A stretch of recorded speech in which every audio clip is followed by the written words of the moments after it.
Salam Bapak Ibu, Saudara sekalian kasih Tuhan. Oleh anugerahnya pada saat ini kembali kita diberikan kesempatan untuk kita sama-sama beribadah. Ya, jadi mari siapkan hati kita mau dengan segenap hati memuji Dia, tinggikan Dia, agungkan Dia.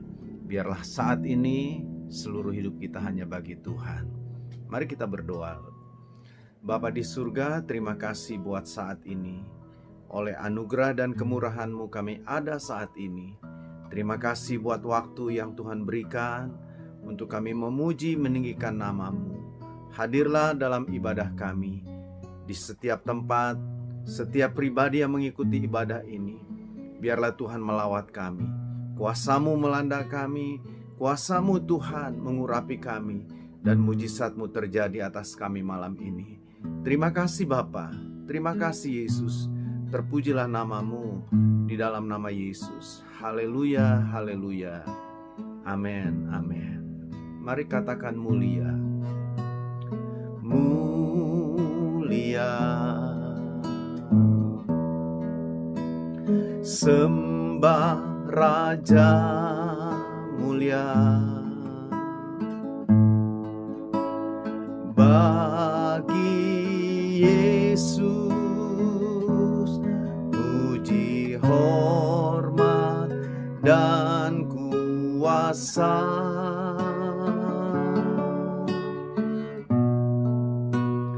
Oh mulia, agung kerajaannya, dari surga datang untuk segenap umatnya. Mari saudara dengan segenap hati katakan mulia. Mulia. Sembah Raja mulia. Bagi Yesus puji, hormat dan kuasa.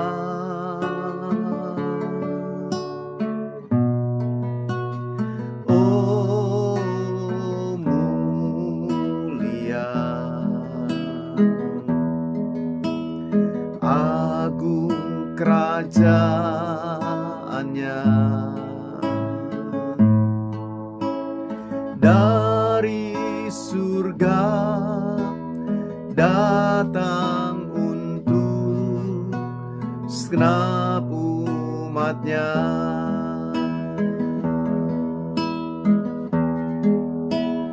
Dipuji, ditinggikan namanya Yesus. Hormatlah, muliakanlah Yesus Raja.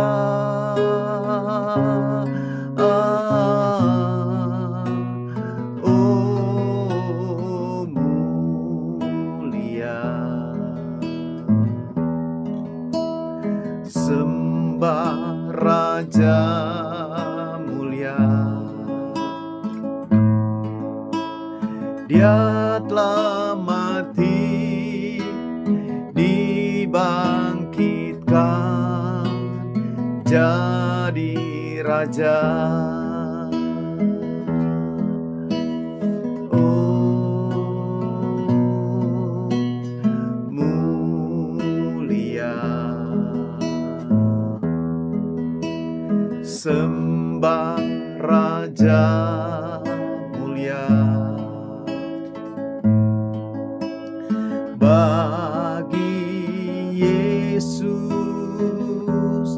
puji, hormat dan kuasa.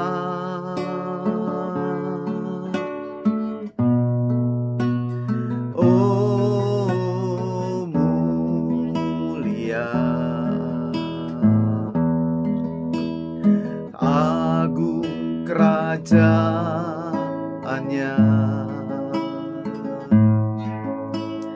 dari surga datang untuk segenap umatnya.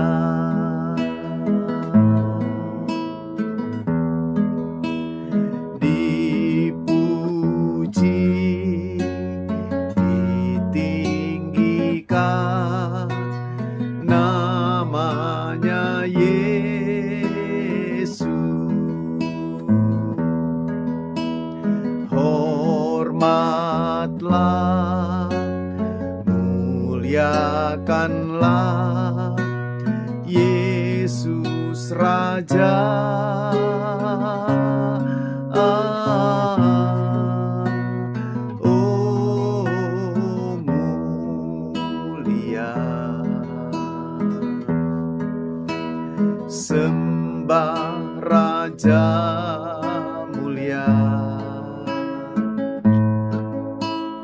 Dia telah mati, dibangkitkan jadi Raja. Haleluya, mulia. Sembah Raja mulia. Bagi Yesus puji, hormat, dan kuasa.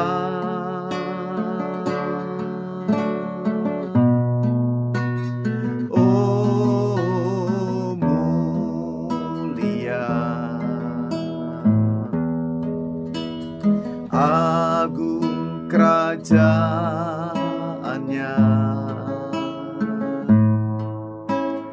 dari surga datang untuk segenap umatnya.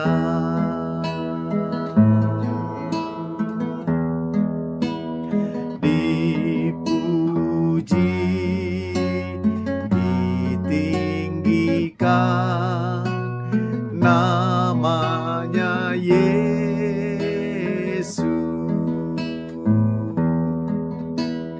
Hormatlah, muliakanlah Yesus Raja.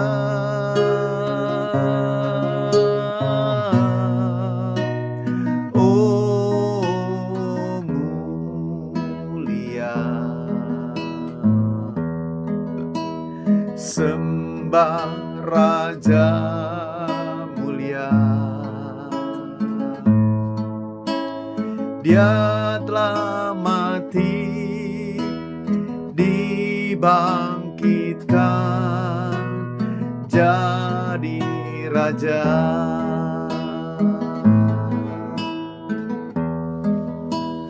Dipuji, ditinggikan namanya Yesus. Hormatlah, muliakanlah Yesus Raja.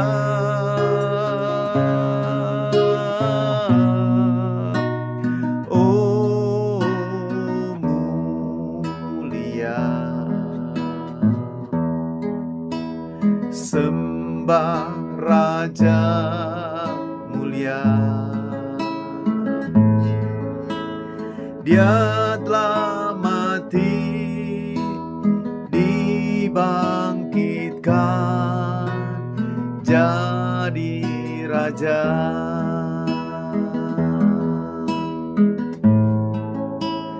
Dia telah mati, dibangkitkan jadi Raja.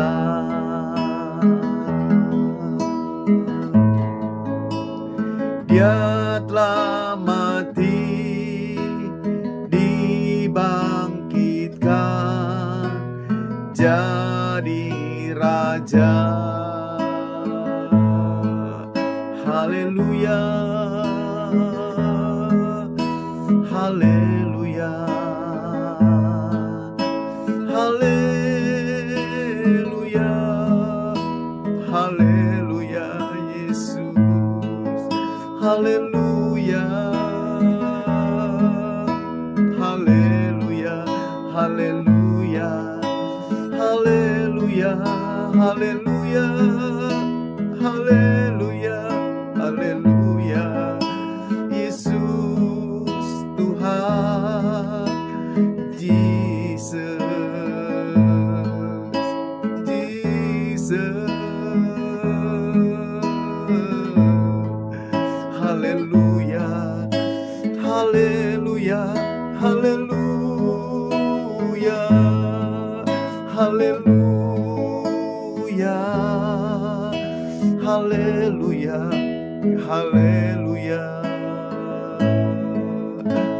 Engkau Allah kami yang mulia, Engkau Allah kami yang besar. Haleluya, kuduslah Tuhan, kudus, kuduslah Tuhan, kuduslah. Haleluya, haleluya, haleluya, haleluya, haleluya, haleluya, Jesus, haleluya, Yesus, haleluya, Yesus, haleluya, haleluya, haleluya, haleluya, haleluya, haleluya,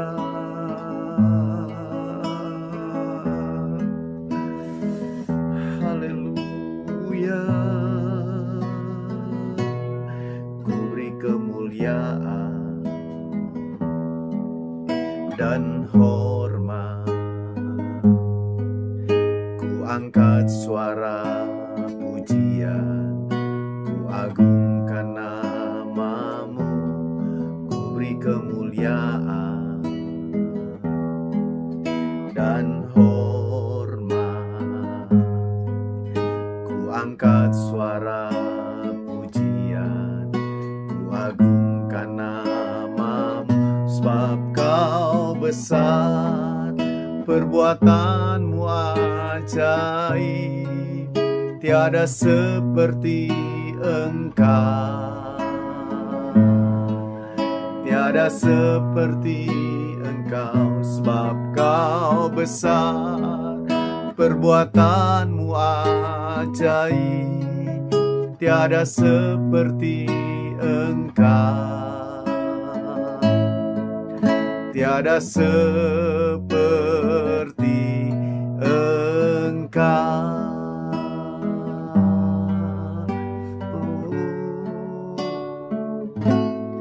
Ku beri kemuliaan dan hormat, ku angkat suara pujian, ku agungkan namamu, ku beri kemuliaan dan hormat, ku angkat suara pujian, ku agungkan namamu, sebab kau besar, perbuatanmu ajaib, tiada seperti Engkau, tiada seperti Engkau, sebab kau besar, perbuatanmu ajaib, tiada seperti Engkau, tiada seperti Engkau.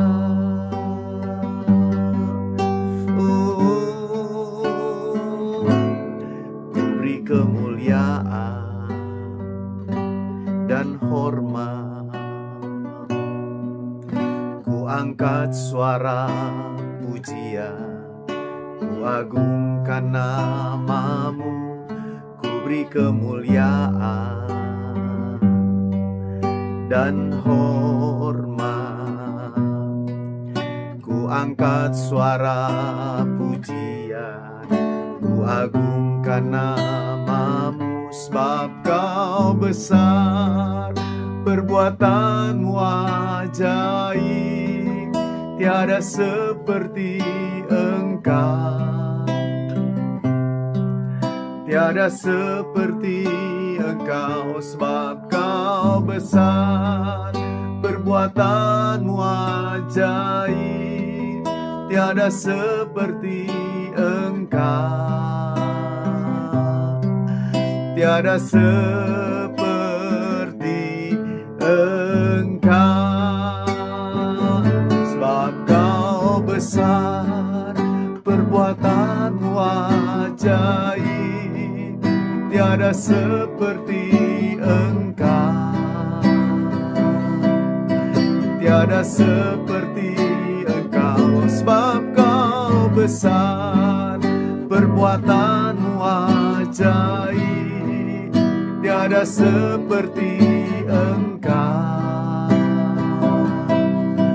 tiada seperti Engkau, sebab kau besar, perbuatanmu ajaib, tiada seperti Engkau,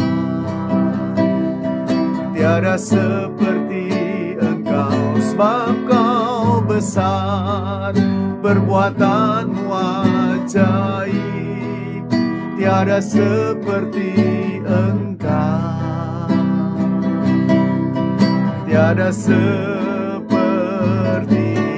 Engkau, sebab kau besar, perbuatanmu ajaib, tiada seperti Engkau, tiada seperti Engkau, sebab kau besar, perbuatanmu ajaib, tiada seperti Engkau, tiada seperti Engkau, tiada seperti Engkau.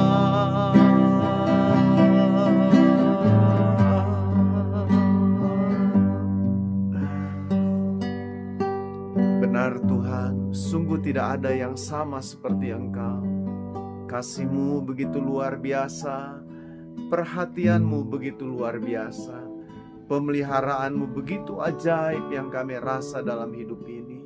Terima kasih Tuhan, terima kasih buat semua yang Kau nyatakan bagi kami.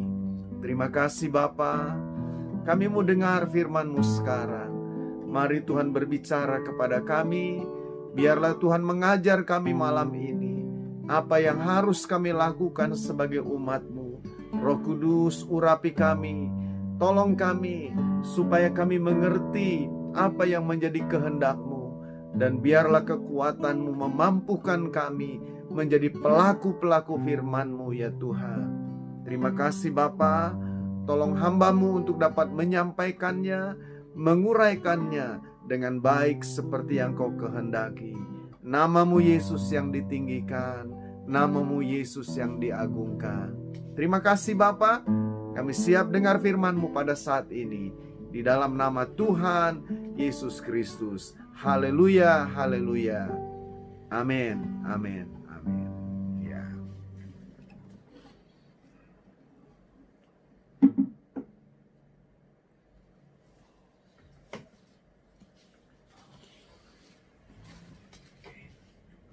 Ya, salam Bapak Ibu Saudara sekalian.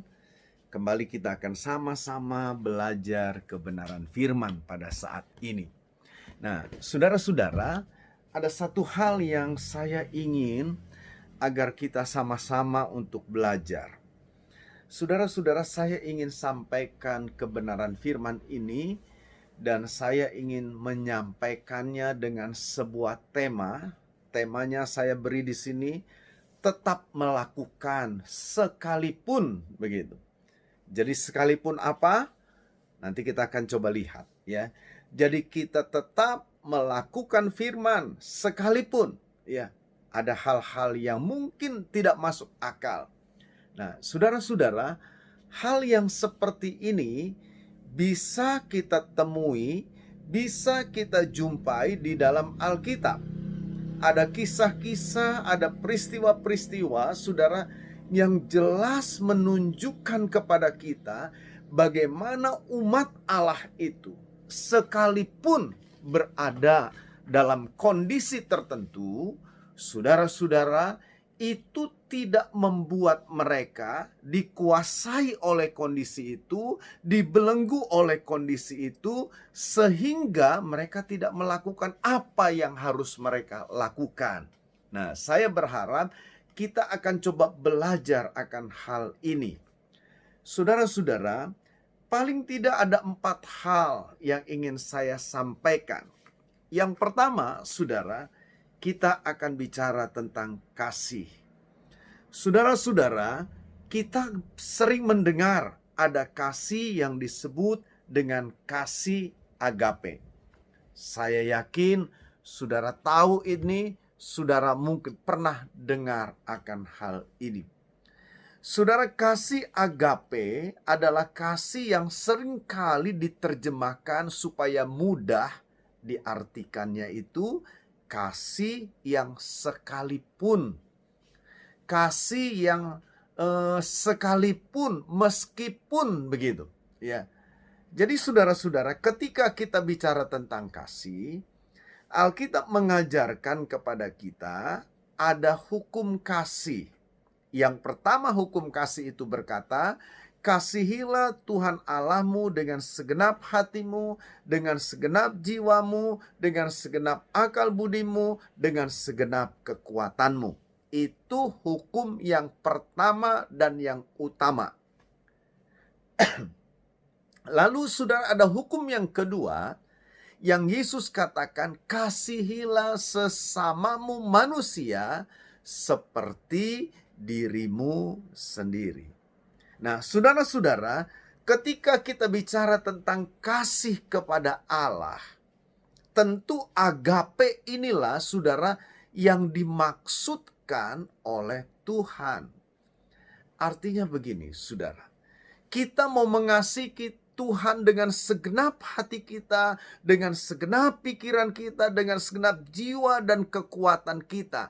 Sekalipun, saudara, sekalipun kita mungkin berada dalam kondisi yang rasanya tidak mungkin gitu. Sekalipun saudara mungkin kita punya alasan untuk tidak mengasihi dia karena kondisi-kondisi tertentu, tetapi ingat, sekalipun. Ya. Nah, saudara, untuk memperjelas ini, saya akan coba memberikan beberapa contoh. Ya. Dalam setiap poin nanti saudara juga akan saya berikan contoh. Ketika kita bicara tentang sekalipun, ya, dalam kaitan dengan mengasihi Tuhan, saudara-saudara, Alkitab mencatat seorang yang bernama Sadrak, Mesak, dan Abednego. Ini sekelompok anak-anak Tuhan yang begitu luar biasa. Kita tahu saudara kisahnya dalam kitab Daniel. Bagaimana Tuhan saudara mengizinkannya untuk mereka masuk ke dalam dapur api dibakar hidup-hidup. Tetapi saudara, ada sebuah pernyataan yang mereka ucapkan yang begitu luar biasa. Ketika dia dikasih kesempatan oleh Raja Nebukadnezar untuk tunduk menyembah kepada patung buatan raja. Karena kalau tidak, mereka pasti akan dijatuhi hukuman mati, dibakar hidup-hidup. Jawaban mereka begitu indah. Mereka bilang begini sama raja, kalau saya sederhanakan bahasanya, kira-kira bunyinya begini. Dia bilang, maaf tuanku raja, pokoknya beginilah. Sekalipun dia bilang, sekalipun Tuhan yang saya sembah ini tidak menolong saya tidak menolong kami bertiga dan kami tetap dibakar hidup-hidup. Tapi ketahuilah ya Raja, kami ini tidak akan pernah menyembah patung buatanmu itu. Dengan kata lain, saudara, mereka mau bilang, kami akan tetap setia kepada Tuhan Allah Israel itu, kepada Allah Yahweh itu, kepada Tuhan pencipta langit dan bumi, sekalipun dia tidak menolong kami. Bapak ibu saudara sekalian, begitu luar biasa kan? Jadi saudara-saudara, bisa jadi ini terjadi dalam hidup kita. Kita berseru, kita berdoa karena sakit mungkin kita, atau ada keluarga kita yang sakit, ada keluarga kita yang punya masalah, kita berseru, kita nangis, mungkin kita berpuasa, merendahkan diri. Bukannya ditolong, bukannya sembuh dari sakit, bukannya dipulihkan keadaannya, tapi justru saudara, mereka katakanlah yang sakit tidak sembuh akhirnya meninggal. Mereka bukan makin dipulihkan jadi semakin baik, tapi justru semakin terpuruk. Saudara-saudara, jangan pernah saudara berpikir hidup ini akan berjalan selamanya indah. Tidak begitu. Kita melihat ada kenyataan-kenyataan dalam hidup ini di mana hal ini bisa terjadi. Saudara, Tuhan tidak dengar doa kita gitu kan. Wah, Tuhan tidak menjawab doa kita. Saudara, Tuhan seolah-olah berdiam diri, bahkan menjauh dari kita. Tapi mari saudara ingat, sekalipun Tuhan tidak dengar doa kita, sekalipun katakan Tuhan tidak menolong kita, sekalipun Tuhan tidak menyembuhkan kita, tapi kasih kita kepada Dia, tetap. Amin saudara. Jadi mari, kitab Habakuk dia berkata begini kan saudara, sekalipun pohon ara tidak berbunga, sekalipun pohon zaitun tidak berbuah, semua mengecewakan. Domba terhalau, kambing domba terhalau, lembu sapi tidak ada di kandang. Tapi saudara-saudara, sang nabi dia berkata begini, tapi aku akan tetap bersuka cita, bersorak-sorai di dalam Dia yang memberikan kekuatan kepadaku. Nah, Bapak Ibu Saudara sekalian, mari kita mau belajar untuk mengasihi Allah sekalipun Dia tidak menolong, sekalipun kita tidak disembuhkan, sekalipun kita mungkin saat ini sedang dalam keterpurukan. Mari saudara, biarlah kasih kita kepada Dia tetap melekat. Nah, lalu yang kedua, kalau kita bicara kasih juga, kan dengan sesama juga kita harus mengasihi. Yang menarik saudara, ajaran dalam Alkitab tentang mengasihi sesama, Yesus bilang, dan kasihlah sesamamu manusia seperti dirimu sendiri. Bagaimana kita mengasihi diri kita, biarlah itu diterapkan juga kepada sesama kita. Bahkan dalam kaitan dengan manusia ini, kadangkala kita diperhadapkan kepada ayat-ayat yang kelihatannya tidak masuk akal. Bayangkan saudara, Yesus bilang, kasihi bukan hanya orang yang mengasihi kita, tapi kita diminta untuk mengasihi juga orang yang tidak mengasihi kita, yang bahkan sebaliknya mungkin memusuhi kita, mencelakai kita. Berat sekali kan rasanya saudara ya. Apa mungkin kita bisa seperti itu? Tapi mari kita mau belajar. Saya percaya saudara, kalau firman ini sampai kepada kita, maka Tuhan mengerti, Tuhan tahu kita bisa melakukannya.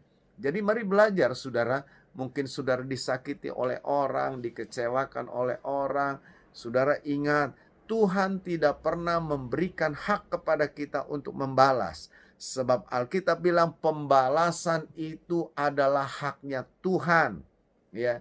Tapi yang Tuhan perintahkan kepada kita, kasihi. Nah, kadang-kadang saudara, orang berbicara mengasihi itu bagaimana sih? Wah, saudara sudah nyakitin saya begitu rupa. Apakah saya harus datang, elus-elus saudara, ya baik-baik? Apa memang harus begitu? Saudara-saudara, orang bilang ya kalau memang bisa begitu, kenapa tidak? Tetapi menurut saya, saudara, tidak semudah yang dibicarakan tentu hal itu. Tapi paling tidak, dengar baik-baik nih, paling tidak ada satu ketulusan dari hati ini ketika kita mendoakannya. Ketika kita menyebut namanya, saudara, mungkin kita tidak perlu membalasnya, menjelekkan, membalasnya, saudara, dengan hal-hal yang begitu rupa, ya. Walaupun ada kesempatan untuk kita membalas, tapi marilah kita mau belajar, saudara, serahkan saja sama Tuhan, ya. Nah, jadi saudara-saudara, mari kita mau tetap mengasihi Allah, mengasihi sesama sekalipun. Lalu yang kedua, bicara yang kedua tentang sekalipun, ini bicara tentang iman atau tentang percaya kepada Dia. Kenapa, saudara? Di dalam hidup ini kita bisa menemukan hal-hal yang gak masuk akal, ya. Hal-hal yang rasanya, saudara, bertolak belakang, bertentangan, saudara, dengan fakta, dengan kenyataan yang kita pahami dengan akal kita. Contoh, ya, saudara tahu kan cerita Simon Petrus dan teman-temannya yang tidak mendapatkan ikan semalam-malaman. Ya. Saudara-saudara, waktu itu Yesus tiba-tiba bilang sama mereka, "Kamu punya ikan tidak?" Mereka bilang, "Tidak ada." Gitu. Lalu Yesus bilang begini, "Oke, kalau begitu, sekarang coba tebarkan jalamu di sebelah kanan perahumu itu." Saudara-saudara, waktu mereka dengar perintah, waktu mereka dengar perkataan Yesus, mereka kan sempat protes, saudara. Mereka bilang, "Guru, sudah sepanjang malam kami cari ikan, sudah sepanjang malam kami tebarkan jala ini ke kanan, ke kiri, ke depan, ke belakang. Tapi tidak seekor ikan pun juga kami tangkap." Nah, jadi saudara lihat, pengalaman berkata itu tidak akan dapat. Pengalaman berkata, saudara, apa yang dikatakan Yesus itu tidak benar. Karena saudara sudah terbukti. Jadi kita lihat, akal kita akan berkata, ini sesuatu yang tidak harus diikuti. Ini sesuatu yang tidak harus dipercayai. Karena memang tidak masuk akal. Tapi saudara, Simon dia bilang begini. Kalau saya terjemahkan, katakan dalam bahasa kita yang lebih gampang, saudara, Simon mau bilang gini, "Baiklah guru, sekalipun semalam-malaman kami tidak dapat ikan, tapi karena engkau yang menyuruh, karena sekarang engkau yang berkata, karena sekarang engkau yang memerintahkan, maka saya akan melakukannya." Nah, saudara-saudara, ini pernyataan yang luar biasa. Jadi yang jadi persoalan di sini bukan masalah pengalaman, bukan masalah apa kata akalnya, bukan masalah bukan bersandar kepada otaknya itu, akal budinya bukan. Tapi sekarang yang menjadi dasar tindakannya adalah firman, perkataan Tuhan. Itu yang menjadi dasar. Nah, saudara-saudara, mari kita belajar di sini. Saudara-saudara, ada banyak kali firman Allah yang kita dengar itu, yang kita baca, mungkin saja, saudara, tidak dapat diterima oleh akal manusia. Saudara-saudara, itu sangat mungkin. Apa mungkin, apa bisa. Ya. Saudara, waktu kasus katakan Lazarus mati, sudah 4 hari dikuburkan. Lalu Yesus bilang begini, "Di mana kamu letakkan dia?" "Oh, di kuburan. Ayo kita ke sana." Saudara, sampai di depan kuburan, Yesus bilang begini, "Oke, singkirkan batu itu." Kita lihat, saudara, mereka protes kan. Mereka coba membantah. Mereka coba, saudara, untuk menjawab, menjelaskan. Tidak mungkin untuk bisa dibuka karena sudah busuk pasti. Mayat sudah 4 hari pasti sudah berbau luar biasa. Itu logis, itu masuk akal. Tapi saudara lihat, mereka tetap melakukannya, mereka buka itu. Kenapa? Yesus bilang begini, "Kan aku sudah ngomong sama kamu. Kalau kamu percaya, kamu akan lihat kemuliaan Allah." Nah, jadi saudara, mereka buka batu penutup kubur itu bukan lagi berdasarkan pengetahuan akal mereka, tapi berdasarkan kepada perintah yang Yesus perintahkan.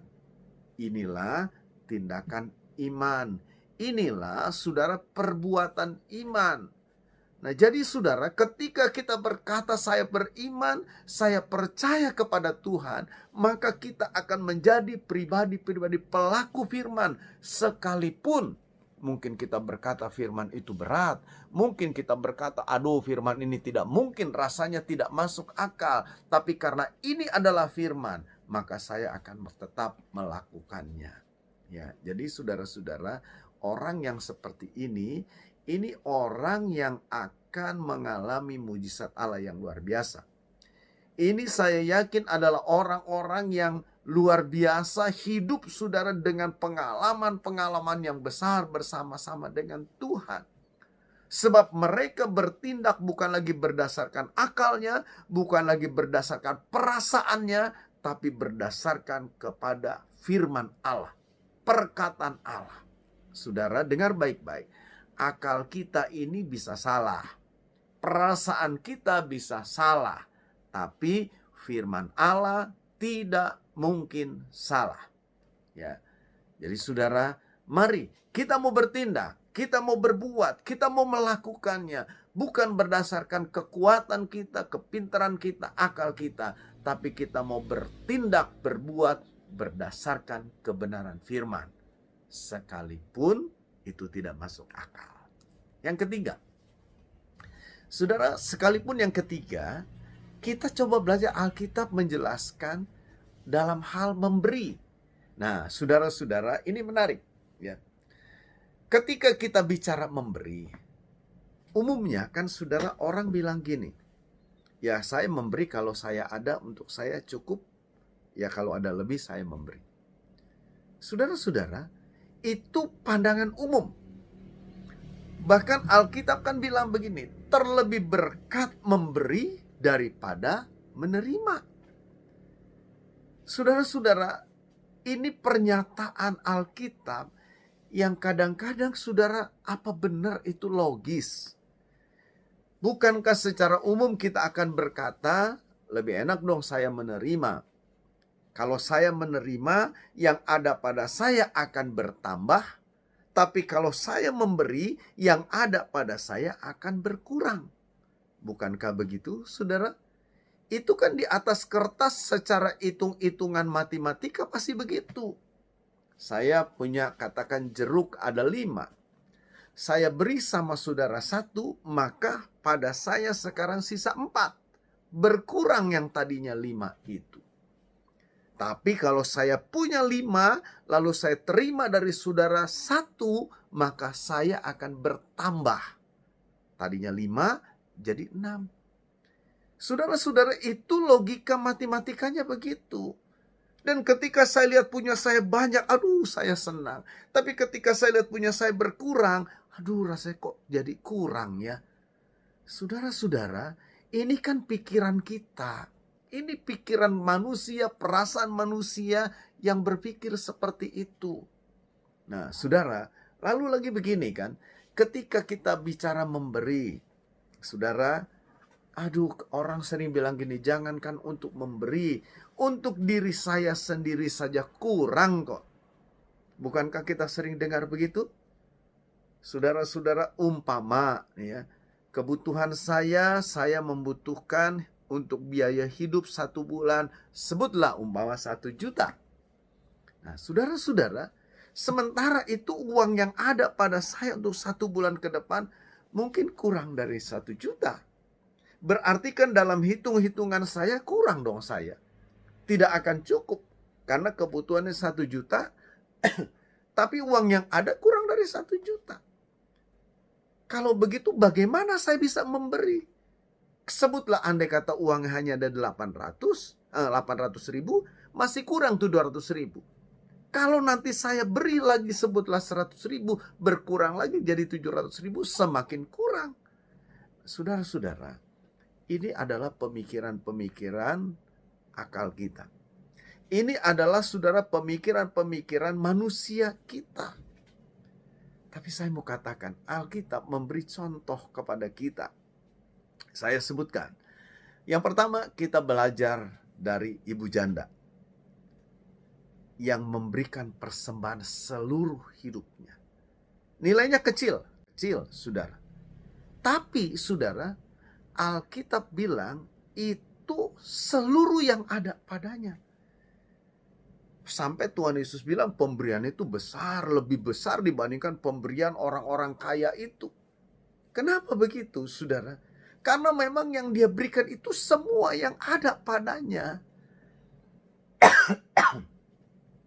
Sampai saya berpikir begini, umpama, saudara, seperti kita sekarang ya, umpama saja dia datang ke gereja itu tadinya saudara naik angkot, harus bayar. Sekarang mungkin kan pulang dia saudara jalan kaki karena tidak ada uang lagi untuk bayar angkotnya itu.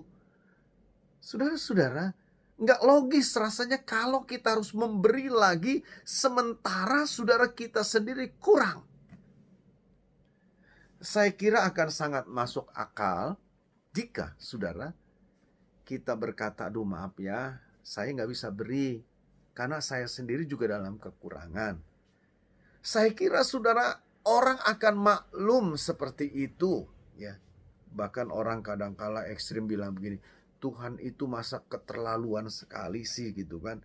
Masa sih dia harus memaksa kita memberi? Saudara-saudara, ini bukan soal keterlaluan, bukan soal maksa, bukan soal apa.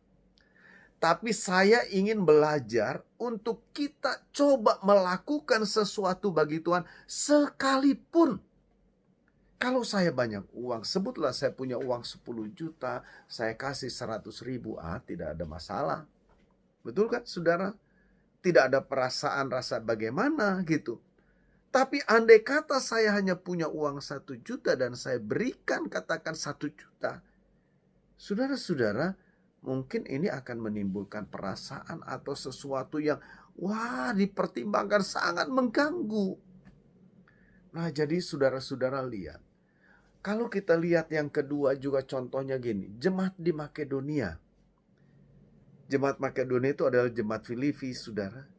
Mereka memberi bukan karena mereka kaya.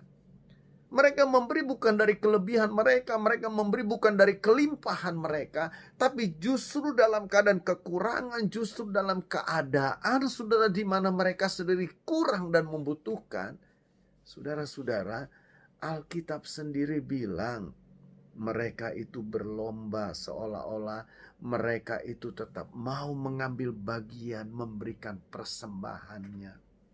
Saudara, mari kita belajar akan hal ini. Saudara-saudara, saya menetapkan, umpama begini, saya kasih contoh saja. Katakanlah, dengan kondisi yang ada saat ini, saudara, saya kira andai kata gereja kita tidak memberikan perpuluhan ke Badan Pekerja Harian Gereja Bethel, tidak memberikan persembahan ke Badan Pekerja Daerah Jawa Barat. Umpama begitu, saya yakin saudara, mereka akan sangat maklum. Mereka bisa menerima, memaklumi akan hal ini. Saya kan bisa ngomong dengan mereka, saya bilang, aduh bukan kita nggak memberi, untuk biaya kita saja sudah kurang, bagaimana kalau kita juga harus memberi? Saudara, kalau saya sampaikan seperti itu menurut saya, mereka bisa terima, mereka bisa maklum. Tapi saudara-saudara, saya rasa tidak baik kalau kita bersikap begitu. Itu sebabnya saudara di tengah-tengah situasi yang seperti ini pun, kami, saudara, gereja kita tetap melakukan itu. Saya tetap memberikan persembahan ke Jakarta maupun ke Jawa Barat, saudara, tetap kita berikan. Sebab saudara, saya bilang tadi, kalau kita memberi hanya karena kita kelimpahan, menurut saya, saudara, itu nilainya masih kurang lah. Jadi mari kita belajar, sekalipun gitu, keadaan saya pas-pasan, sekalipun kondisi saya seperti ini, saya tetap mau memberi. Ya, saudara, mari belajar akan hal ini. Sebab saya tahu itu yang akan membuat saudara berbahagia, itu yang akan membuat saudara diberkati. Jadi mari belajar untuk memberi sekalipun gitu saudara ya. Lalu yang terakhir saudara, sekalipun yang terakhir ini masalah beribadah kepada Tuhan. Saudara-saudara, banyak kali kita ini punya alasan untuk tidak beribadah, untuk tidak berdoa, untuk tidak membaca Alkitab. Aduh sibuk saya, aduh capek saya, aduh begini, kondisinya seperti ini, takut saya. Saudara-saudara, ada banyak alasan yang kita bisa buat, bahkan alasan-alasan itu sangat-sangat masuk akal. Tapi sekali lagi saudara, sebagai umat Allah, biarlah ibadah kita kepada Allah jangan sampai terhenti, jangan sampai dihalangi oleh kondisi keadaan yang ada. Mari kita mau belajar seperti ini saudara. Sebab kalau kita beribadah tergantung kepada kondisi, saya khawatir saudara, kita tidak akan pernah ibadah. Ya. Jadi kalau ibadah kita ini tergantung kepada keadaan, keadaan itu tidak selamanya bersahabat sama kita. Keadaan itu, kondisi itu tidak selalu mendukung kita. Bisa jadi kondisi keadaan yang ada ini justru saudara tidak mendukung sama sekali. Tapi mari saudara, kita mau tetap beribadah.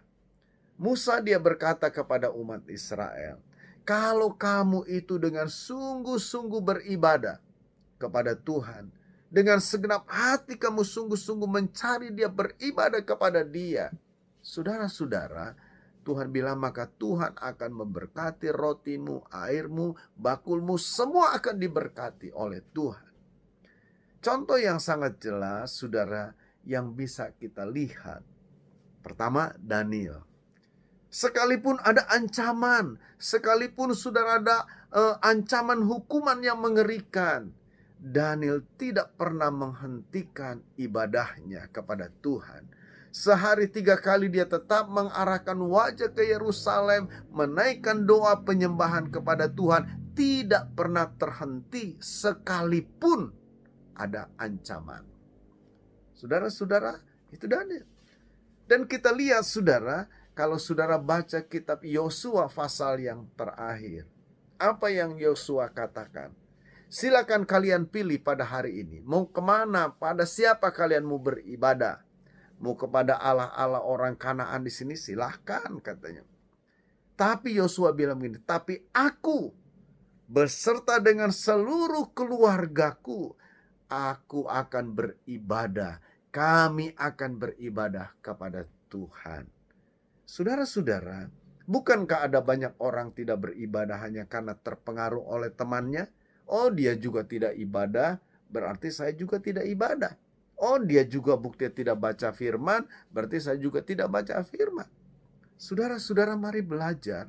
Sekalipun katakan seluruh orang di dunia ini tidak beribadah kepada Tuhan, biarlah saudara, kita mau tetap menetapkan hati, saya mau tetap ibadah kepada Tuhan.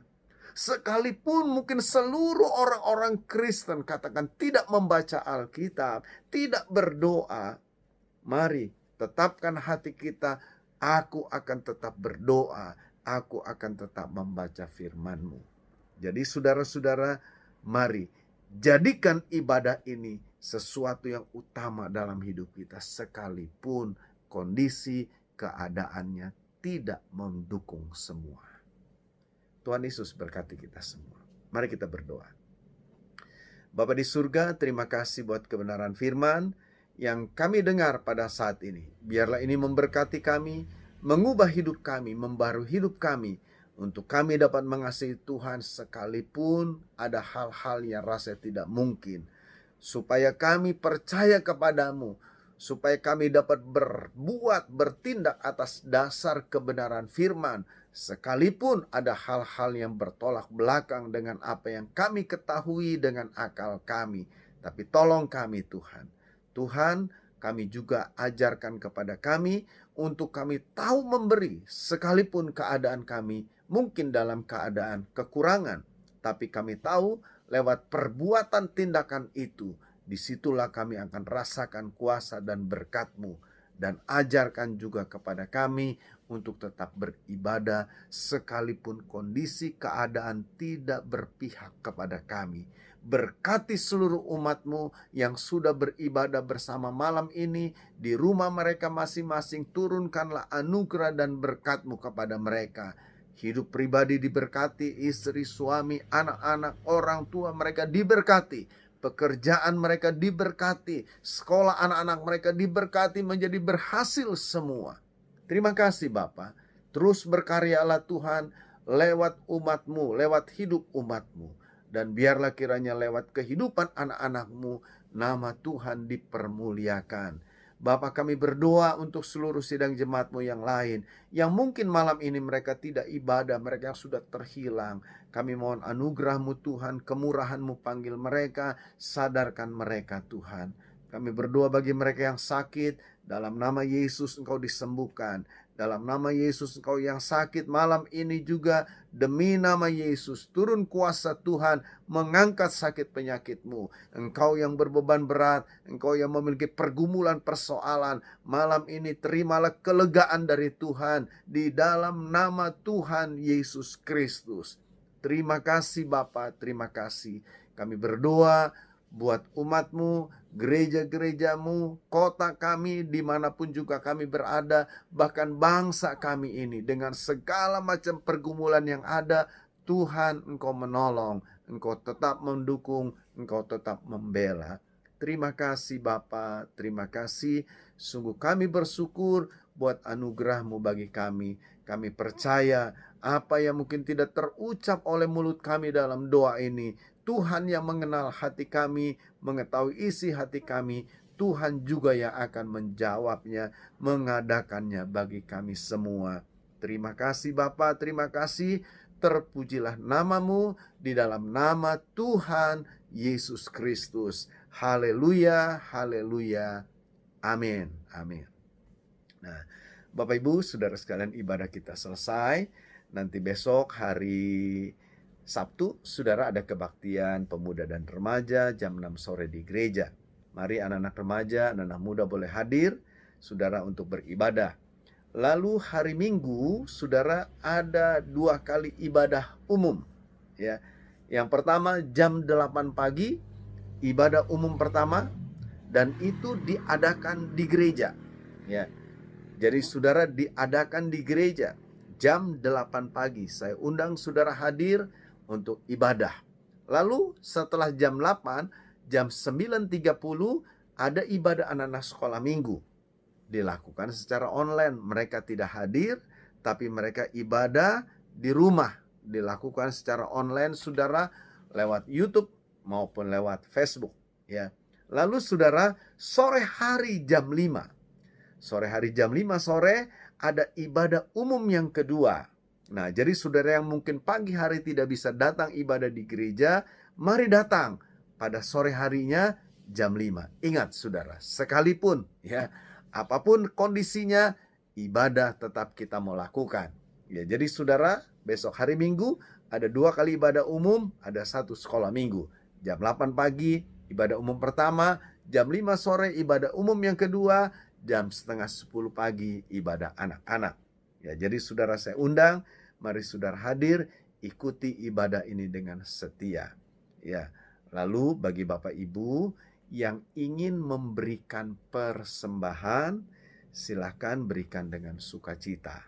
Saudara bisa masukkan, katakan di dalam amplop saudara, berikan saja kepada ketua-ketua kelompok sel, titip sama mereka, atau saudara bisa langsung berikan kepada bendahara. Ya, ada Ibu Excel, Mama Excel, ada juga Saudari Cynthia. Nah, 2 orang ini saya percayakan mereka untuk mengatur menjadi bendahara gereja. Ya, jadi saudara-saudara bisa berikan persembahan, atau saudara juga bisa mentransfernya ya lewat rekening gereja, ada di BCA ya. Saudara, saya tidak hafal itu, tapi saudara bisa lihat, saudara bisa tanya, ada ya.